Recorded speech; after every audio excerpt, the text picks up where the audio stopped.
சரி, பிள்ளைகிட்ட என்னமெல்லாம் விவரம் கேட்ட?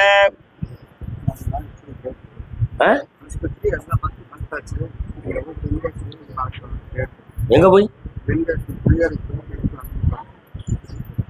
உன் பிள்ளையினுடைய கர்ப்பப்பைய பார்த்தேன். மாதாந்திரமாக வரக்கூடிய குளிப்பு தன்மையிலே ஒரு குழப்பமும் மாற்றமும் இருக்கு. அதனால அதுக்கு உள்ளுக்கு இருக்கக்கூடிய உயிர் அணுக்கள் சம்பந்தமான சக்தியில் வீரியம் குறைவு. அந்த சக்தியை கொடுத்து ஒரு குழந்தை பாக்கியம் இந்த ஆண்டுல 6 மாதத்துக்கு பிறகு தோன்றும். பிறக்கிற பிள்ளை ஆம்பளை பிள்ளையா பிறக்கும். கற்பஞ்ச சுவாமின்னு பேர் வைக்கணும். காலவா என்ன பேர் வைக்கணும்?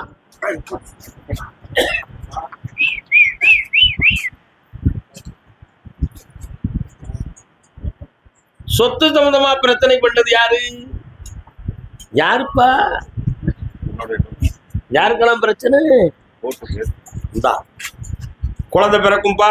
பௌர்ணமிக்கு நிலமாலையோட வந்து என்னை சந்தி. நிலமாலை முக்கணிகள் சரக்கு இருக்கு போங்க. கால் வரலாண்ட ஈரோட ஷபாஷ். ஜெய் பத்ரகாளி பவானி. காளியம்மன் கோயில் இருக்கா? இருக்குங்க சார். பத்ரகாளி அம்மாளா காளியம்மளா? காளியம்மன் சொல்லுது சாமி. காளியாத்தா எங்க இருக்கா? பவானி எங்க இருக்கு? கால் நிற்க வேண்டும் தாயே, சற்று பொறுமை வேண்டும்.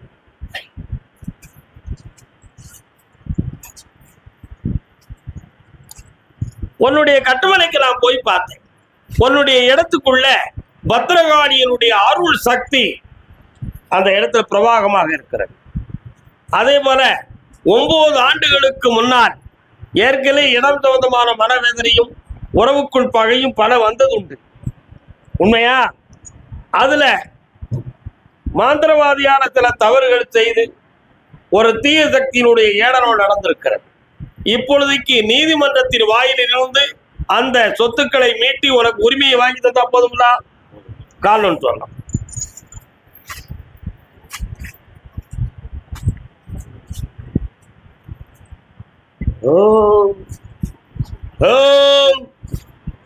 வேற என்னப்பா வேணும்? இந்தா உனக்கு தொழிலை தார, நிறைய வருமானம் வரும், செம்மையாக வாழ்வார். புண்ணியமா இருங்க. 3 முறை என்னைய பார்த்துட்டாங்க. கர்மதாமிக்கு அப்படியா?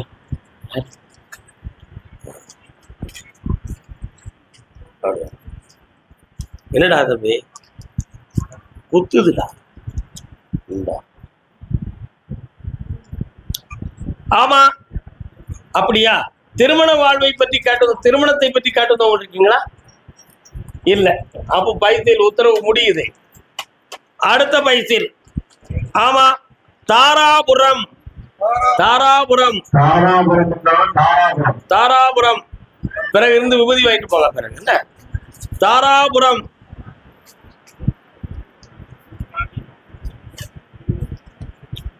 என்னண்ணா வேற எங்க இருக்கீப்பா? கால் வந்துட்டு வாங்க. சோமா இருக்கீங்களா?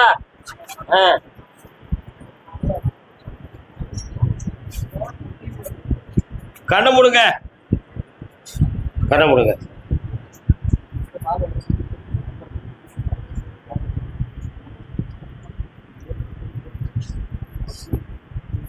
கால் வந்துட்டு வரலாம்.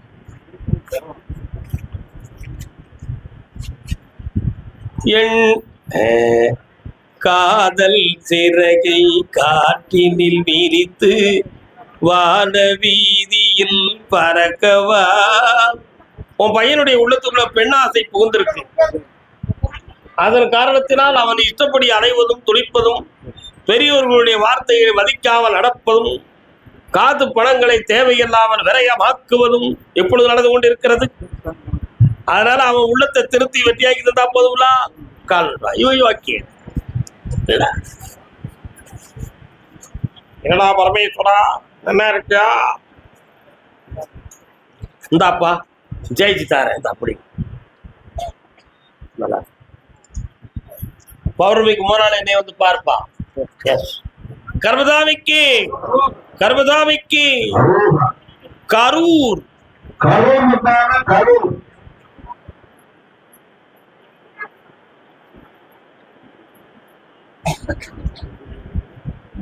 ஆண்டவன் உலகத்தில் முதலாளி, அவனுக்கு நான் ஒரு தொழிலாளி. அன்னை உலகின் மடியின் மேலே அனைவரும் எனது கூட்டாளி. நான் தொழில் பார்க்கிற இடத்துல எனக்கு மனவேதனையும் குழப்பம் இருக்குன்னு காட்டு வந்தது யாருப்பா? வாடா தம்பி, உனக்கு முதலாளி யாருடா? உனக்கு ஆண்டவன் தான் முதலாளி, நீ அவனுக்கு தொழிலாளி. சரானா? கால் வந்துட்டு வா.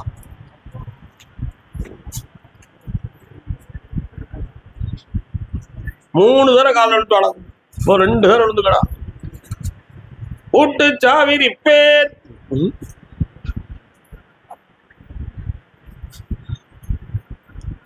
எலக்ட்ரானிக்கல் கடை தெரியுது. என்னப்பா நீ என்ன தொழில் பார்க்குறே? உன் பக்கத்துல எலக்ட்ரானிக் கடை எது இருக்கோ? இருக்கு. எலக்ட்ரானிக்கல் மெக்கானிசம் படிக்க இருக்காங்களா? பூட்டு சாவி ரிப்பேர்லாம் பார்த்துட்டு அலைதாங்களே. சரிதானா? கால் வந்துட்டோம். பூட்டு சாவி ரிப்பேர், புதிய சாவி கள்ளச்சாவி நான் போட்டு கொடுப்பேன், எல்லாரும் என்கிட்ட வந்து விட்டுறாங்க. அப்படி அங்க கடை இருக்குன்னு சொல்றேன். உன்னுடைய வியாபார ஸ்தாபனத்தை பார்த்தேன்.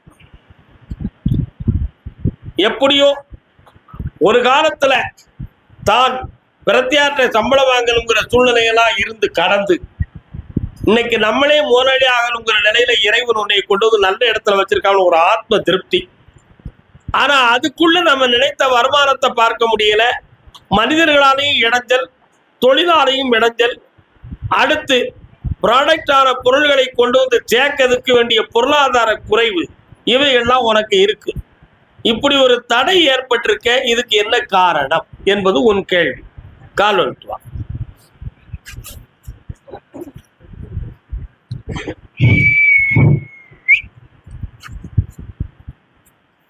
தாத்தாவுக்கு எத்தனை கல்யாணம்? அதுக்கு முன்னாடி 2 கல்யாணம் முடிச்சிருக்காரு. 2 கல்யாணம். கால் வந்துட்டு வா.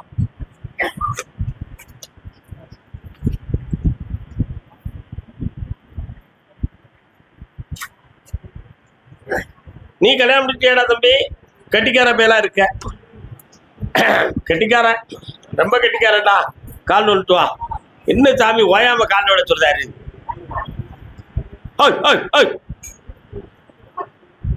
யாருமா கூப்பிடுறா? வீட்டுக்காரரா? கூப்பிடக்கூடாதுன்னு சொன்னேன். உன்னுடைய கட்டுமனைக்கு நான் போய் பார்த்தேன். திருமணம் என்பது ஒரு பக்கம் இருந்தாலும் உன் மீது பற்றோடு நட்போடு இருக்க ஒரு பெண்ணான உனக்கு ஒரு இடைஞ்சல் வரும் என்பது இன்றைய வாக்கு.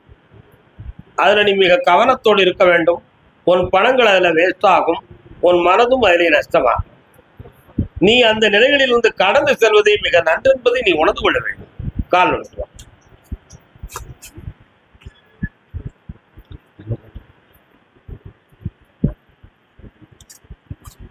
இந்த தொழிலை வளமாக நான் நடத்தி உன்னை கடன் படாம காப்பாத்தினா போதுமாடா?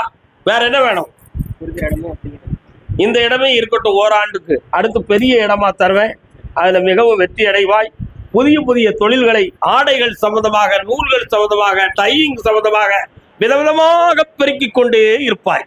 ஓராண்டு பொறுத்தால் உருப்படியாக நடக்கும். வர வச்சு தர. பௌர்ணமிக்கு முதலாளி என்னை வந்து பாரு. சென்று வா மகனே, வென்று வா, வயிறார சாப்பிட்டுட்டு போ. கர்மசாமிக்கு சாமி, என் பிள்ளைய கல்யாணம் முடிச்சு கொடுத்தும் மனசு சங்கடமா இருக்கேன்னு ஒருத்தன் கேட்கிறானே, யாருப்பா அது? திருமணம் முடித்த வாழ்க்கையில பிரச்சனை இருக்கு யாரோ கேட்டு வந்துட்டாங்களே, யாரு?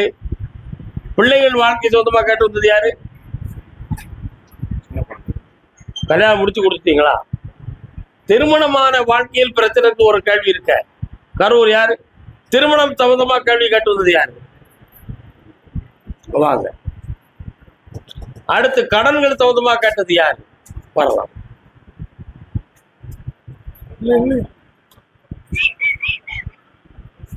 எந்த ஊரு? அப்படியா? அதுக்கு நான் செய்வேன். நீ எந்த ஊர்ல இருக்க?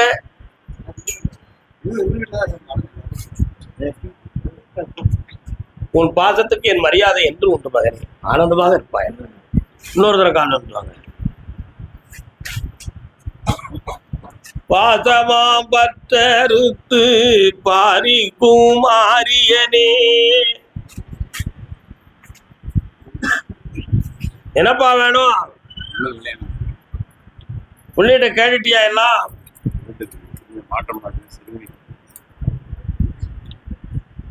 காலில் விழுந்துட்டு வா. சொல்லாத, விழுந்துருச்சு. ஏம்ல எட்டி பார்க்க நீ?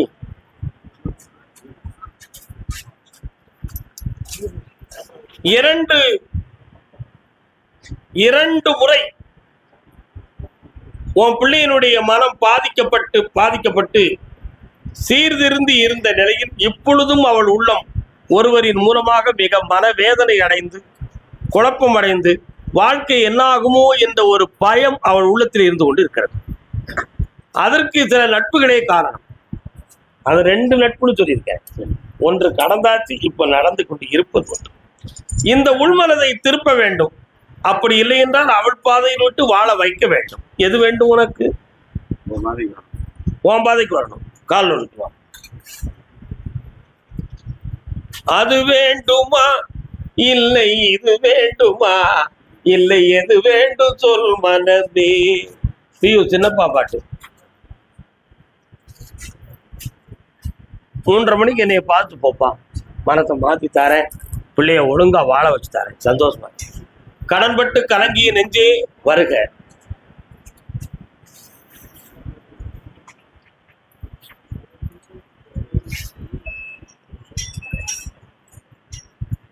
வா உட்காரலாம். ஒரே வரம் வாங்கிக்கிட்டான். சொல்லலாம். என்ன வேணும்? கடன் தீரணும். கண்ணை முடிக்கா. வெற்றிமாலை கொடுன்னு உத்தரவு. எல்லாரும் கருப்பசாமியை கூப்பிடுங்க.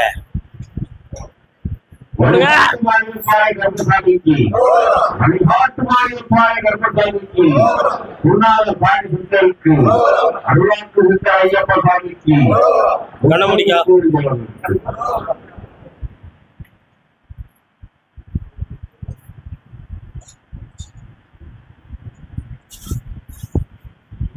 இந்தாப்பா, இந்த மாலையை காப்பாத்து. உனக்கு பணம் நிறைய கிடைக்கும். உன் கடன் தீரும். வெற்றி உண்டு மகனே.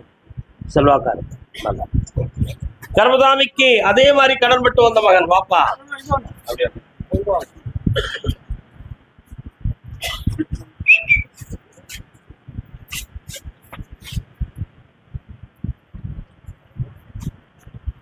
ஒரு பிள்ளையினுடைய பேரை சொல்லுடா. உனக்கு ரூபாதார. குகன்ராஜ். எப்படி இந்த பேர் வச்ச? முருக பக்தனா நீ? கால் வந்துட்டு வா. இதயமாம் குகையில் வாழுகின்ற குமரக்கடவுளுக்கு பெயர் குகன் என்று. வள்ளியை மணமுடித்த பின்புதான் அந்த வள்ளல் பிரானுக்கு இந்த பெயரே வந்தது.